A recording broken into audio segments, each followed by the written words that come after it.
And I'm a pay me and Kwadwo Nkansah LilWin. I send videos be from America. And the brand me. Okay, tell me say Papa J. Me ko Kyeiwaa e ko che ni ska.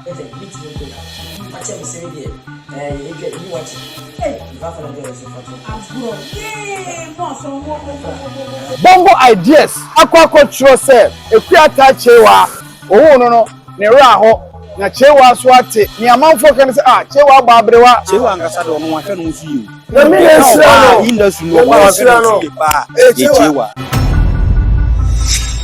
It's all about Angesboat TV.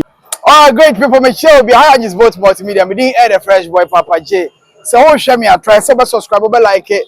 Now I share. That will be so. And if you no share, that will be the notification bell. The fans also video be a med drop will be automatically. Once I be now when you be now I share. Let me be a cause come apart. Any of them. Gente Jaha Nana Julie. So, it's a World Cup season. Any woman. Ghana share England. Ghana share England. Me know can say. Ghana ni Croatia match down man. Yeah, but now share system no man. I say Ghana for England be born na heat what Tampa, but then me who heat you know. As a Croatia match, you find it so simple say.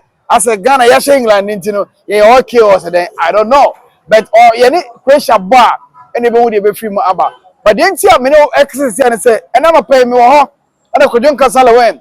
I send videos be from America.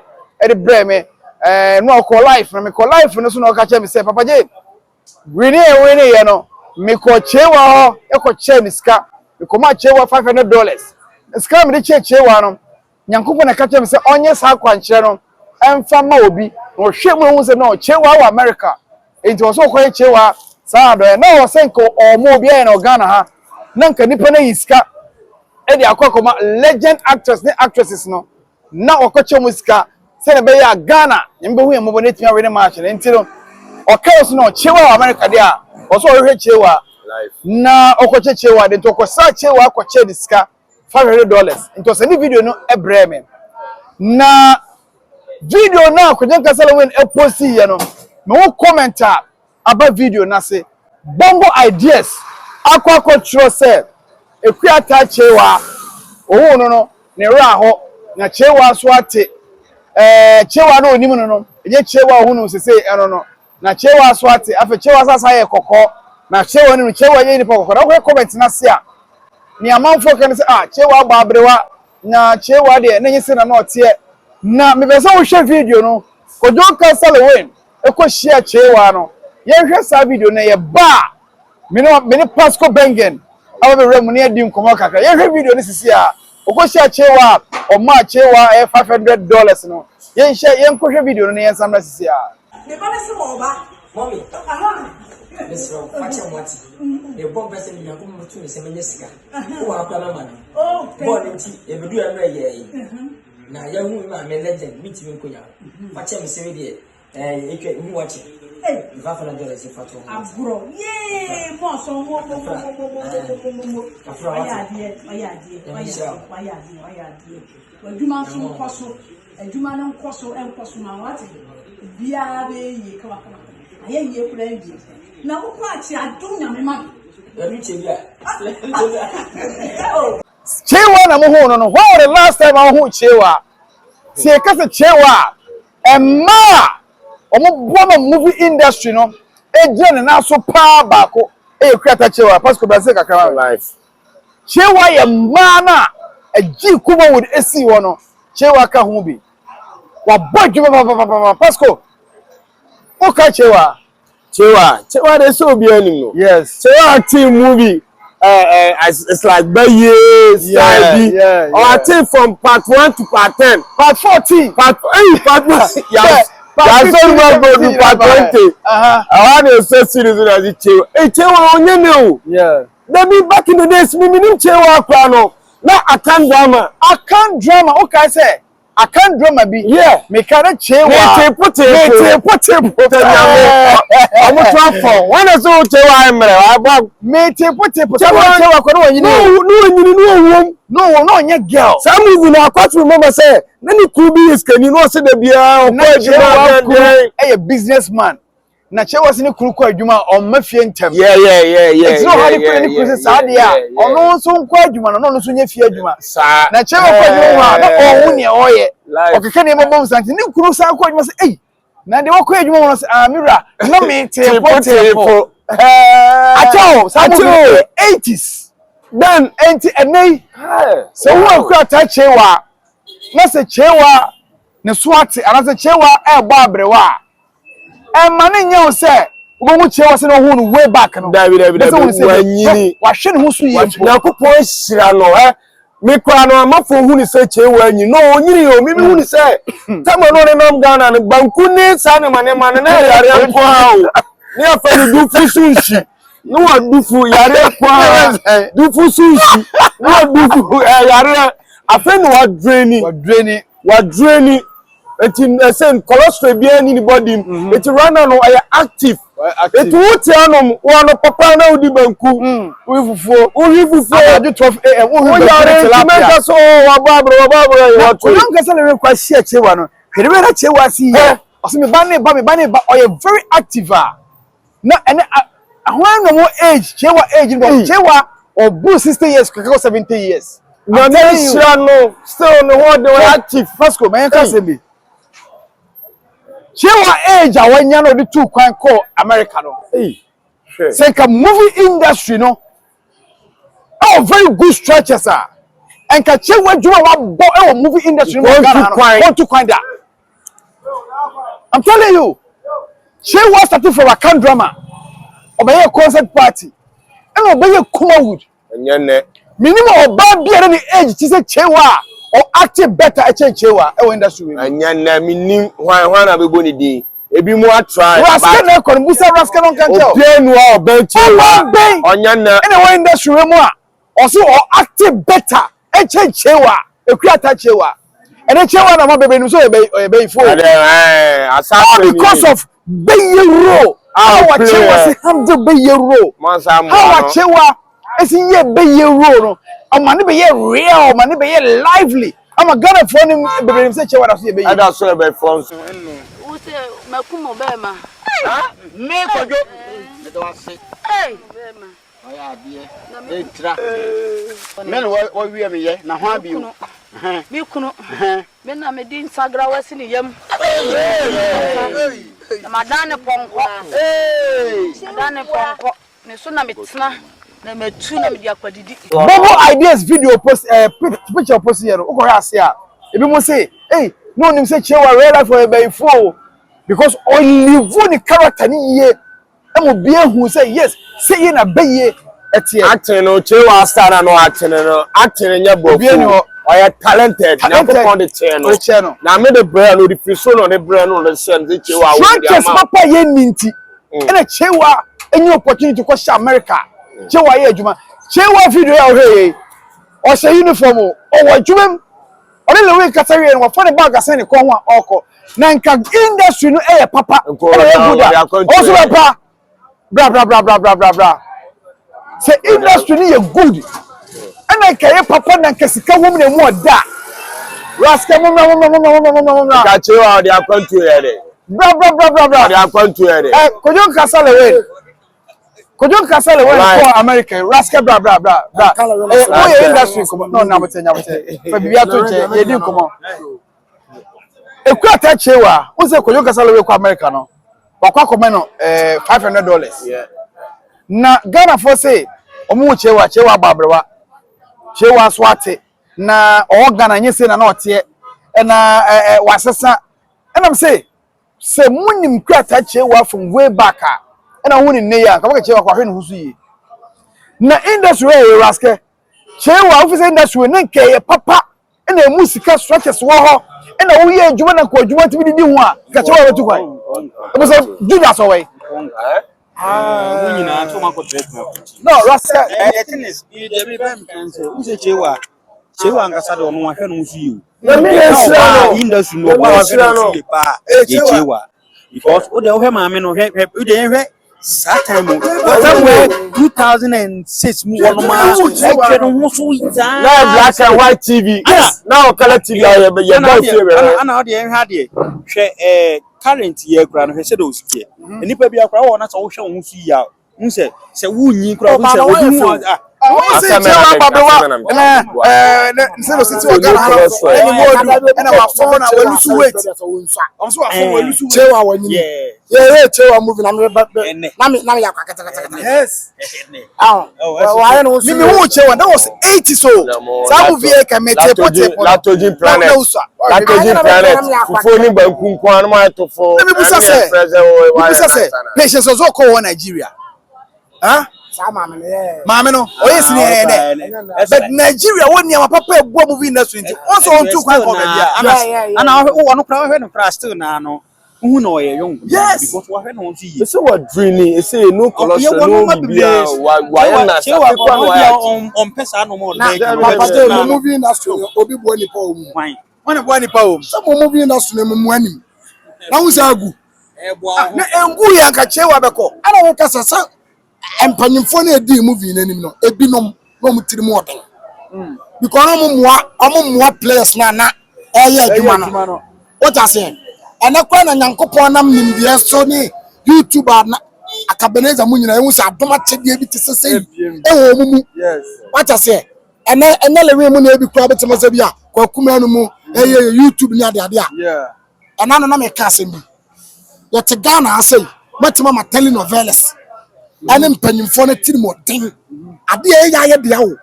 It's Papa J can of course out to way. Over to make your movie in India.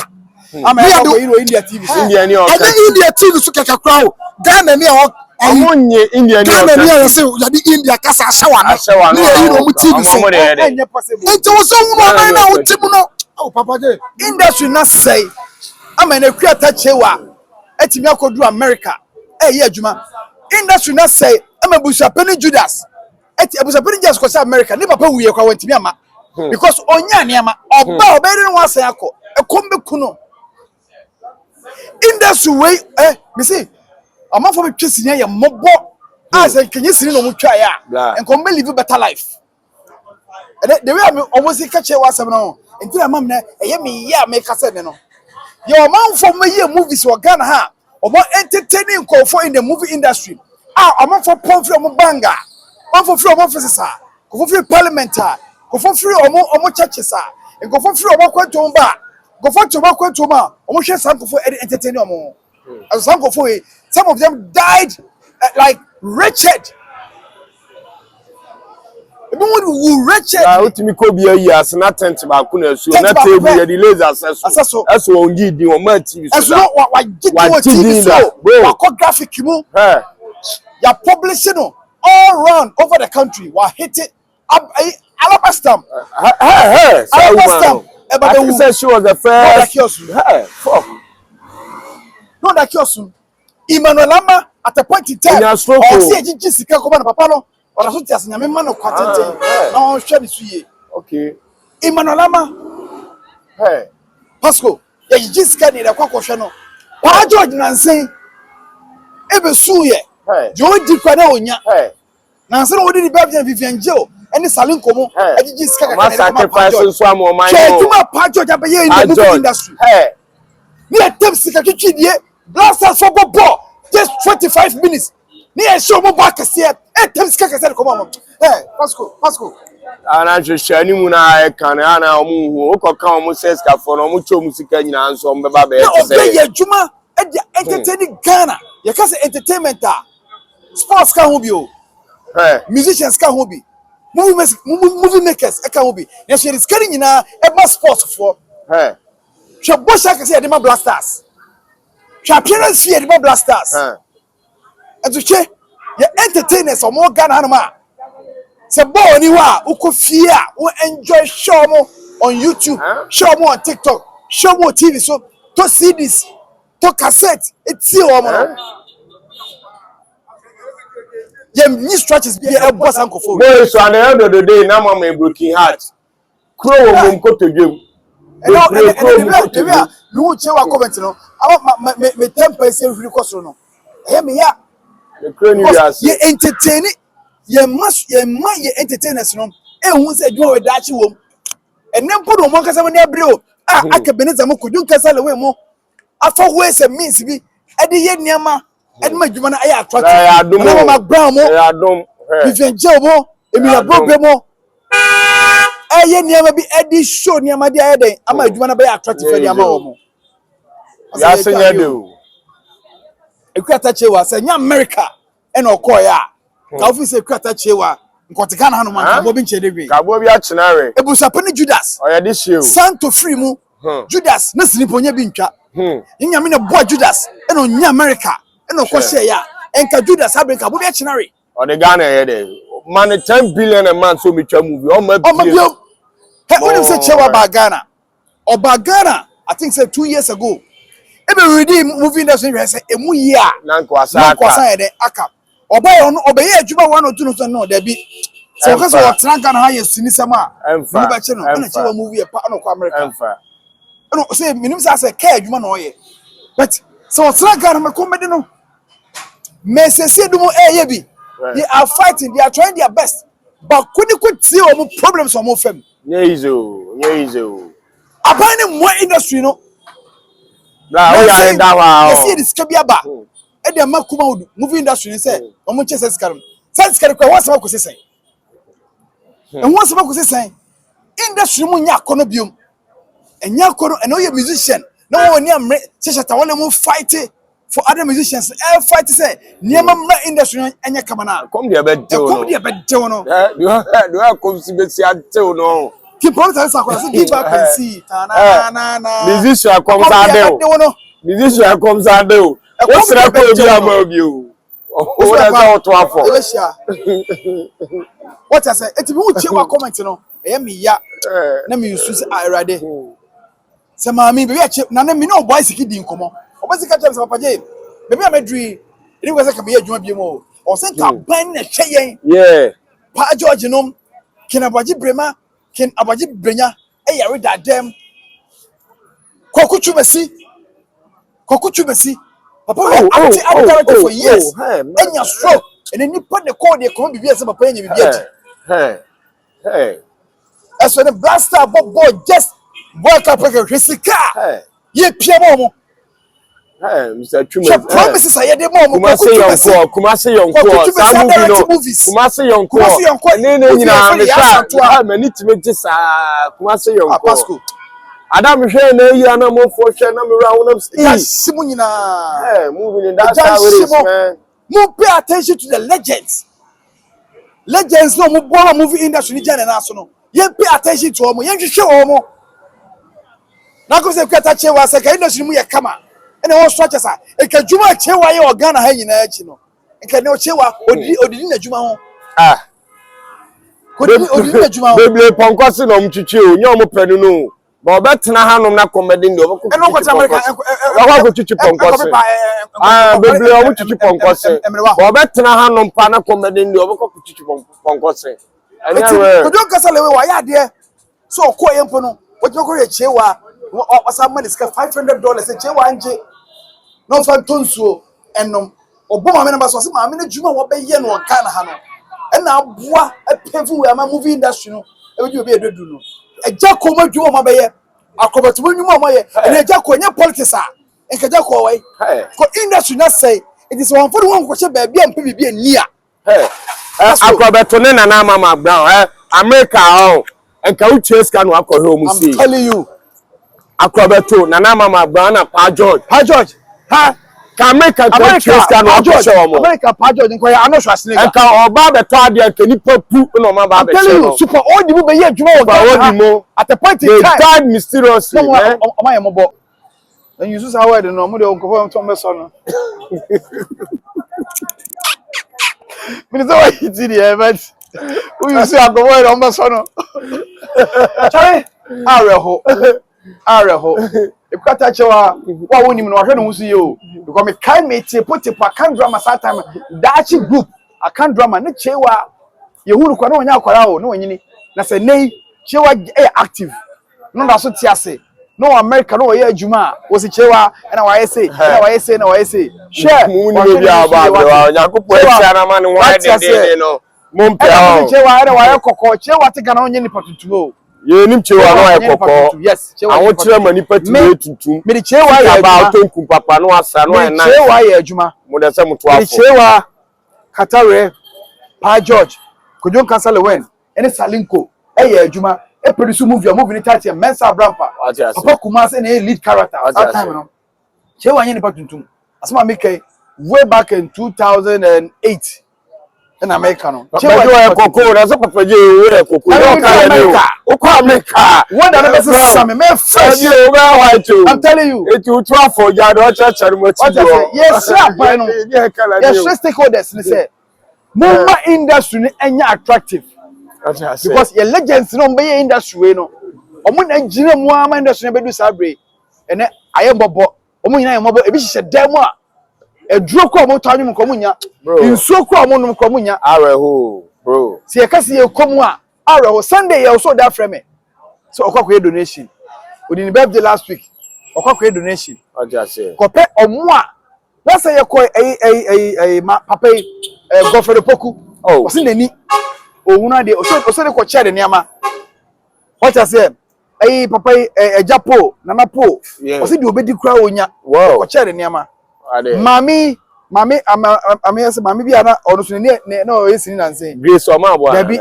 mami ba ku bi mre fini ni o ye ko chere fufu machine already from movie to fufu o se o fie o nya hwenye o fufu machine o so de organize bi ne ko ye ko ma no from movie to fufu adwuma no onya bi nya biom it's obede na why dey odidi o ye fufu machine na why dey na why etimi kwa me fa to me so na me yes ka ko street ni so kwa ya bet o se me sesa na me pesini for legends ni bi na me ya organize bi kakra ebi mu so ye ko ne de kokko ma wo mo ebi mu so you watch them all the time on the TV but you don't know what they are passing Jordan Amate sugar daddy so kan sugar daddy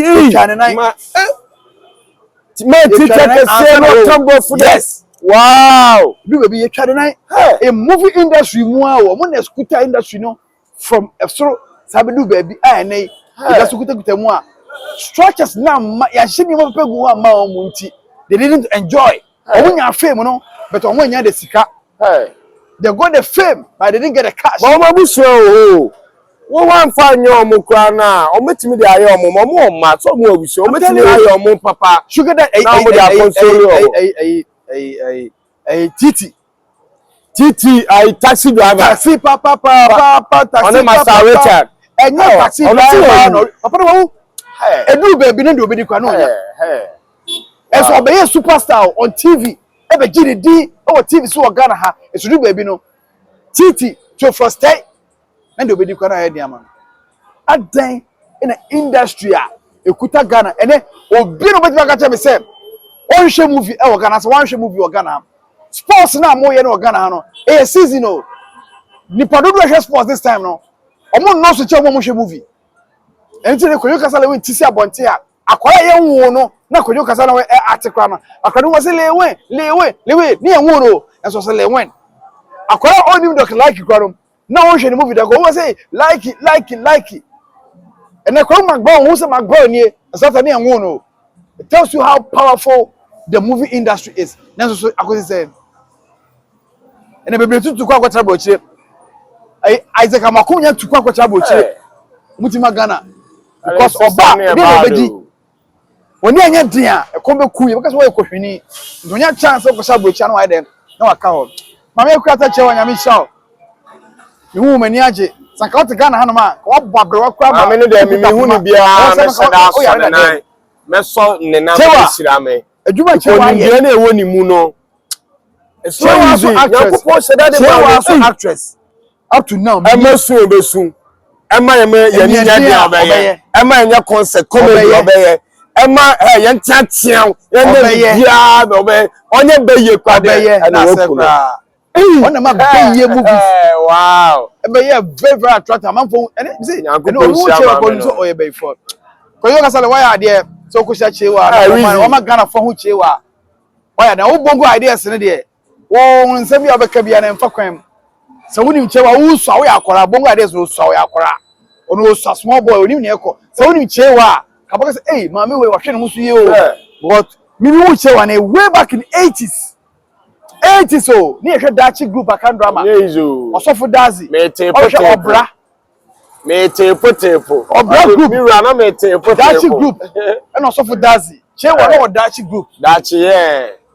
We don't know what's up. That time black and white TV, we color TV. I don't know why I say mo born no one. Kwadwo Nkansah LilWin.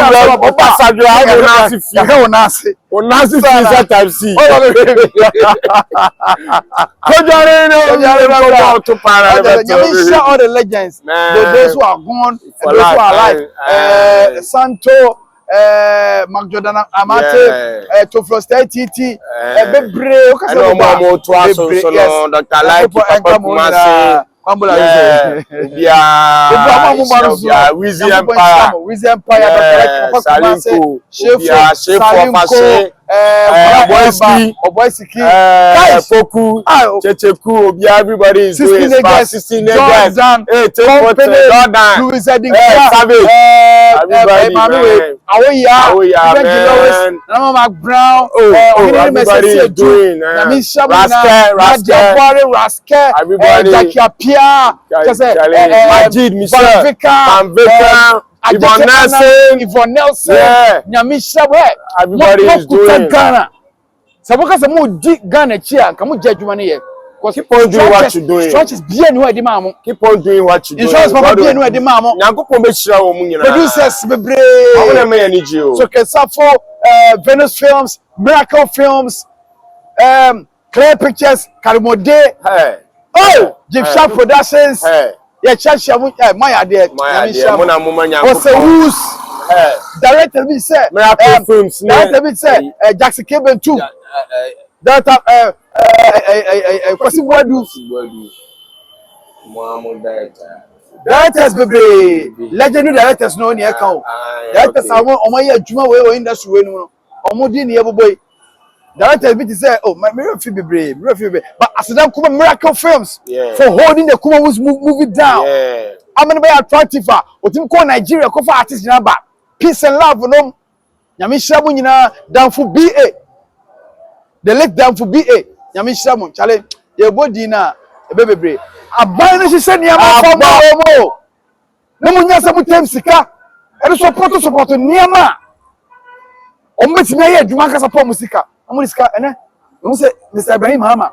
Akọ promise blasters. So omo a surprise I mo do. Imanama da demo. Honey there, Papa J. Me can go for the demo. But on say okay to see how I say okay. But you won't job when yes, at the same time too many say omuncho money no omun so ncha. No small girl be open moi, even love it. Akwaron to me Nkasa on TSM when you 5 years, enche when you 6 years November. Doctor for say akwara when you 6 years I won't be nyesa yuni ma no. Okay. November year no you 6 years. Okay. Say when you scanner 4 billion any year per dem akwara no. Okay. Sa akwara nya 4 billion na or the sana na so ni na kasa na wontin ni or the benyini. Ba o metima yen so. O so metima no Egypt. Yeah, they say there 4 billion. Ne dey tun page for nem say. Mo bu agura na mo bu ayare san so. Na mo be so aye.